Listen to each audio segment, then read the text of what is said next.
Ассалаумағалейкум достар, маған тіркеліп, пікір қалдырып, лайк басып кетіңіздер. Бүгін сіздермен сазанбалықтан бешбармақтың пісіру жолын көрсетемін. Ең оңай, жеңіл тағамдардың бірі. Алдымен сазанбалығымызды ашып, онан жуып, содан кейін тұздап қоямыз. Мен 2 сағатқа тұздап қойғанмын. Содан кейін салқын суымызға барлық балықтарымызды салып шығамыз. Бір сарқылдап қайнағаннан кейін қанды көпіргін аламыз. Өте қатты қайнап кетпесін. Бір қайнап болды-ау дегенде, осындай күйге түскенде қанды көпіргін барлығын сүзгімен сүзіп алып тастаймыз. Бұл бешбармақ өте жеңіл. Балығын пісіп қалды-ау деген уақытта картоптарымызды ашып саламыз. Қайнағаннан кейін дәміне қарай тұз саламыз.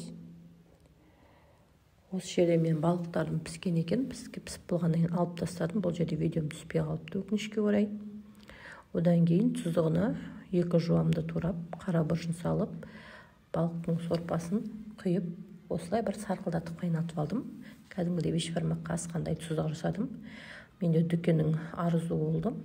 Дүкеннің жаймасын салып, пісіріп, енді түсіріп жатырмын табама. Өте жеңіл болады. Жасап жүрген қыздар жақсы біледі, және өте дәмді болады сазанбалықтың бешбармағы. Енді айналасына картопымызды салып шығамыз. Одан кейін піскен балықтарымызды бетіне қойып, ең соңынан тұздығымызды құямыз. Тұздығымның бір ұшын мен көптеп олдым. Өте дәмді болды.